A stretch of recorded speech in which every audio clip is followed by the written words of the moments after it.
Look, as a man, you like the idea of intimidating other men. It's innate in us, which again could be a good thing, but it could also be a bad thing, right? You could be pushing people away, not allowing you to have as many friends. Women won't want to approach you because you are so intimidating. So I'm going to give you 6 signs. If you're deploying these, it's probably that you're intimidating other people. 1, they are avoiding eye contact with you. This one's key. This is a tall tale sign that somebody is intimidated or insecure or nervous. When people can't look at you in the eye, it usually means you are intimidating in some way, shape, or form, and you could relax your body language. Maybe you're too closed off, you're too angry. Maybe your facial expressions are more on the negative side. So loosen up the muscles, add more of a smile, open up, and let that other person feel more comfortable to have that conversation with you. Number 2, people never approach you. No one likes to engage in conversation with you. That's what I was saying. Like, well, yes, every man wants to intimidate other men. It could be a downfall to the point that nobody actually approaches you. Making friends is hard.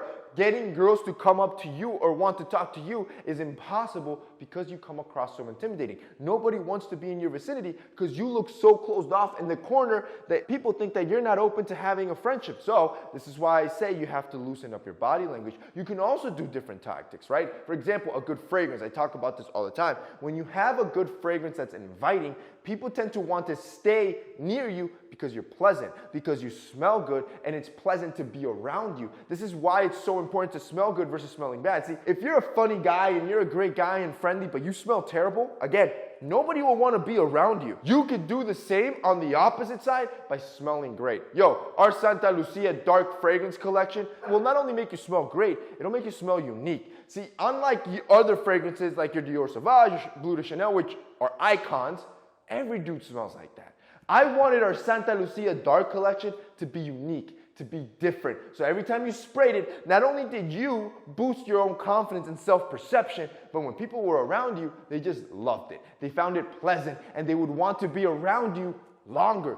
You can deploy that same tactic. You can become a literal chick magnet where girls literally want to be in your vicinity because you smell so good. If you guys want to check out Santa Lucia, I'm going to have the 3 collection down below. Now check it out. The 3 collection gives you a fragrance for every situation in your life. Romance, work, play, you got it covered. But I'm going to hook it up for you. See, our fragrances are not inexpensive.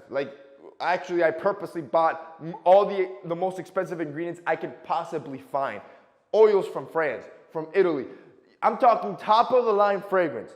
But for you guys only, for today, for the next 24 hours, I'm going to give you a 50% discount if you guys buy the bundle of 3. And then on top of that, because every time I do this, we sell like crazy, the first 100 guys that click the link down below and buy that set of 3 at 50% off, I'm going to give you a free car diffuser. I just want you to understand that car diffuser is $90. 100 of you will take that for free. If you guys want to check it out, it'll be linked down below. That offer expires tomorrow. 3, people back away. Another tall tale sign, like I said, because you are so intimidating, people don't like being around you. So every time you take a step forward, you'll notice them take a step back, or they'll flinch, or they'll lean back, or they'll turn to the side. Any sort of movement that looks like it's on the opposite direction of your direction is a sign to you that you might be coming across as too intimidating. This is key when it comes to talking to women. See, a lot of times, most men approach way too aggressively, way too intimidating, and if she doesn't know you, her guard is up, which is the last thing you want. You want to be able to drop that guard and build a connection with her. So if you're coming on too strong and you start approaching her and you see her pushing back, you're intimidating her. 4, they talk too quietly. Another sign. This is similar to not being able to look at you in the eyes.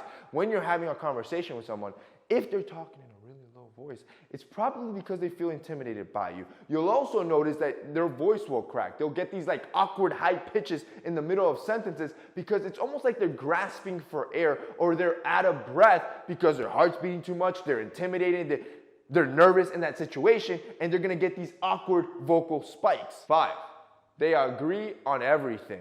Again, this is another one. If you just have a bunch of yes men or women around you, chances are they're just intimidated by you. They're going to tell you exactly what you want to hear just to not have a discussion or have any sort of confrontation with you. Which ultimately rolls us to number 6, you cut people off in conversation. This one you have to judge yourself on. If you notice that you're always in conversation and every time somebody's mid-sentence, you just interject and be like, oh wait, That's just a sign that you like to capitalize conversations, input your opinion, which usually means you're intimidating other people to the point that they don't even want to have that conversation with you, and it makes it really hard for them wanting to stay around and actually talk to you. That's it, boys. Those are 6 signs that if you notice them, probably intimidating others.